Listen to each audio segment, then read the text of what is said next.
Não existe uma pessoa no mundo que não se lembre dos dragões quando falamos de Game of Thrones. Eles literalmente são a cara desse universo tão rico e gigantesco criado pelo George R. R. Martin. Apesar de tudo, tanto a série original quanto a Casa do Dragão estão repletos de erros e mentiras sobre os dragões, que não tem nada a ver com os livros. No vídeo de hoje, galera, eu vou trazer para vocês 10 mentiras e erros que Game of Thrones e House of the Dragon contaram para vocês sobre os dragões. Quero ver aí qual de vocês sabiam de todas essas diferenças que existem para os livros. Bem, já deixa seu like aí embaixo para ajudar o voo do dragão, porque o seu joinha ajuda demais o nosso canal. E bora pro vídeo. As cores. Uma das maiores decepções de GOT em relação aos dragões foi a aparência das criaturas. Nos livros, galera, os dragões são bestas coloridas, com cores muito, mas muito vivas e bem definidas. Isso serve inclusive para os dragões da Daenerys, que até a sexta temporada, assim como a gente viu lá em Game of Thrones, são literalmente idênticos, tendo as mesmas cores com diferenças apenas no tamanho. Nos livros, pessoal, os dragões são assim. O Drogon tem escamas pretas e os seus chifres e espinhas dorsais são vermelhos e os seus olhos têm uma cor vermelho ardente. Já o Viserion, galera, tem escamas com as cores creme, com chifres e espinhas douradas, enquanto o Rhaegon tem escamas que cor de variam entre o verde e o bronze, com asas descritas sendo um tom de verde jade e os olhos cor de bronze. A partir da sétima temporada, as cores dos dragões da Dany até que meio que apareceram, porém de forma bem leve e discreta, diferente das cores vibrantes, bem coloridas que a gente tem nos livros. As chamas. As cores dos dragões literalmente não foram um problema em House of the Dragon. A nova série desse universo realmente foi bem fiel e fez um ótimo trabalho nesse sentido. Porém, você sabia que além das escamas, chifres, dentes e olhos, as chamas dos dragões nos livros também são coloridas? Exatamente, isso serve inclusive para os dragões de House of the Dragon. A Tessarion, por exemplo, pessoal, que é a dragão do nosso querido Daemon Targaryen, que a gente já falou aqui no canal, tem chamas de cor cobalto azul. Já o dragão do Aegon II, o dourado Sunfire, tem chamas de cores douradas, da mesma cor das suas escamas. Já o Balerion, o terror negro, tinha chamas negras, com alguns detalhes levemente vermelhos. E bem, né, pessoal, tanto em House quanto em GOT, para nossa tristeza, todos os dragões têm chamas de cor natural do fogo. Porém, pessoalmente, eu ia adorar ver chamas coloridas iguais aos livros. Deixe aí a opinião se seria algo bem bonito ou talvez poderia ficar brega.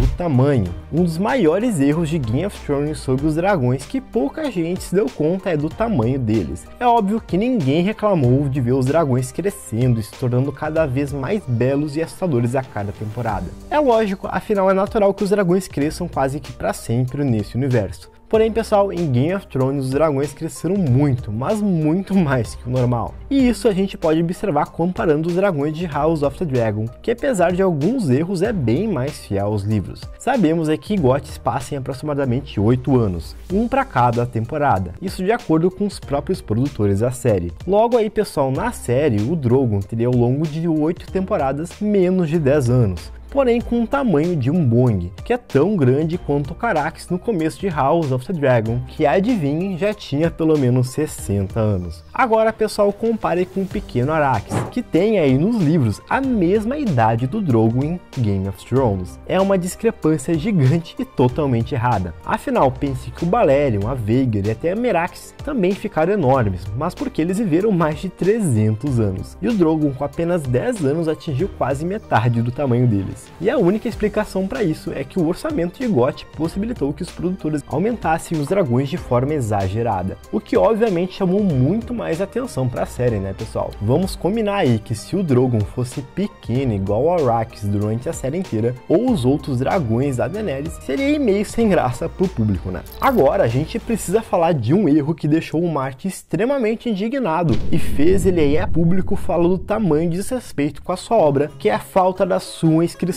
aqui no Voo do Dragão. Mais de 90% de vocês que assistem os vídeos aqui do canal ainda não são inscritos. Pessoal, isso é terrível, porque mostra pro YouTube que mesmo vocês assistindo não estão gostando do nosso conteúdo. Ele acaba reduzindo demais o alcance dos nossos vídeos. Por isso eu peço de coração para vocês perderem 2 segundos só do seu dia e se inscreverem aqui no Voo do Dragão para mudar de vez essa porcentagem. House of the Dragon tá chegando, cada vez vai ter mais conteúdo para mim comentar para vocês. Só que para fazer isso valer a pena, eu preciso da ajuda de vocês se inscrevendo aí no botão de se inscrever aí embaixo, beleza? Já se inscreveu? Então bora continuar o vídeo. A inteligência. Os dragões sim são seres muito, mas muito inteligentes. Isso é descrito e observado por vários mestres e estudiosos dessas bestas. Mas obviamente, pessoal, essa inteligência tem uma limitação e está muito longe de se igualar às dos humanos. Os dragões podem sim ter uma conexão muito grande com seu montador, obedecê-lo e respeitá-lo. Porém, galera, nada disso está acima do instinto deles e são incapazes de compreender algumas coisinhas, como política, por exemplo. O final de Game of Thrones claramente extrapolou nessa inteligência, onde o Drogo decide queimar e destruir o Trono de Ferro ao invés do assassino da sua montadora. É logicamente uma cena totalmente absurda. Mesmo Jon Snow possuindo o sangue valeriano e até mesmo tendo montado o dragão, isso não significaria nada para ele, de acordo com o cânone dos livros. O próprio Aemon, pessoal, como a gente viu em House of the Dragon, apesar de ser um Targaryen legítimo, quase foi morto pela Dreamfire tentando se aproximar. Então imaginem aí o Jon Snow. Conexão. E isso já nos liga com a próxima mentira que Gotti contou para nós sobre os dragões, que é a conexão e a montaria. Assim como em Game of Thrones, quando a Daenerys montou o Drogon lá na arena de Meereen, vamos dizer que essa cena não foi totalmente errada. Afinal, ele apresentou certa rebeldia em tentar aceitá-la e até mesmo não quis mais levantar voo depois, lá no começo da sexta temporada. Porém, pessoal, é bem distante do que acontece nos livros, onde a Daenerys é queimada e chega a perder os cabelos ao tentar montar o dragão. Na oitava temporada, isso é ainda pior, né?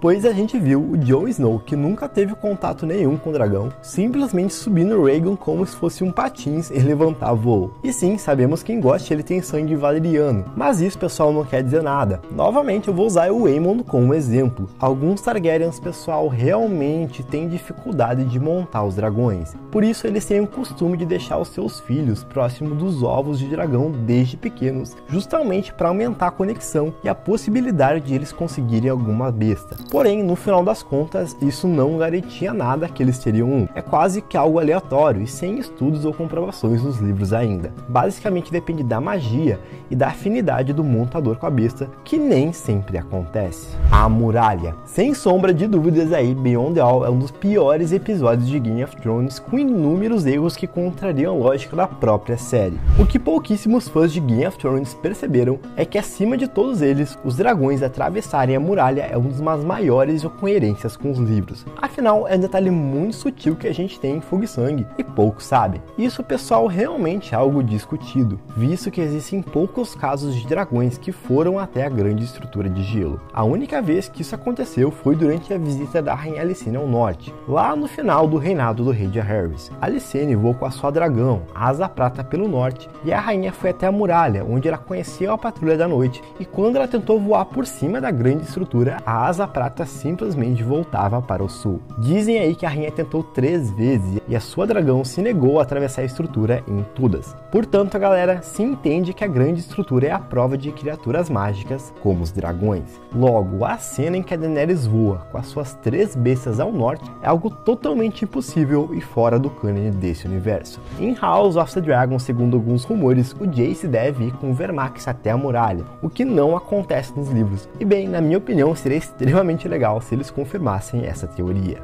Como morrem? E bem, aqui está um dos maiores erros sobre dragões, para mim, em todo o universo de Game of Thrones. Tanto o Rhaegal quanto o Viserion na série tiveram mortes ridículas. O Viserion, pessoal, foi atingido pela lança do Rei da Noite, que a princípio é mágica, e por isso a gente até poderia dar um desconto. Mas já o Rhaegal não tem chance, ele simplesmente morre em não uma, mas várias bestas que foram lançadas nos navios lá de guerra do Euron Greyjoy, que atravessam um dragão, pessoal, como se fosse um patê. A gente já tinha visto na série que o Drogon era muito resistente a essas flechas e essas bestas, e vocês podem até argumentar que o Drogon era maior. Bem, tudo bem, porém a maneira que as bestas feriram Rhaegal nesse episódio foi totalmente desproporcional. fora que isso é extremamente fora do cânone. Ou seja, pessoal, não existe um único dragão nesse universo aí nos livros, seja na Conquista, na Dança ou qualquer outra guerra, que morre aí com bestas no pescoço ou no peito. Isso porque, galera, é descrito nos livros muito claramente pelo Martin que as escamas dos dragões são fortes e resistentes como rochas. A única maneira de matar o dragão com a besta é se atingir o olho dele, afinal é a única região do corpo que não tem escamas. O que aconteceu com a nossa querida Meraxes aí durante a Conquista. Esperamos aí que House of the Dragon seja muito mais fiel nesse sentido, afinal vai deixar a triste morte e extinção dos dragões nesse universo bem mais emocionante. Bem, galera, por hoje era isso. Não esqueçam do seu like aí embaixo para ajudar o vídeo e também conferir outros vídeos aqui do Voo Dragão. Valeu, até a próxima e fui!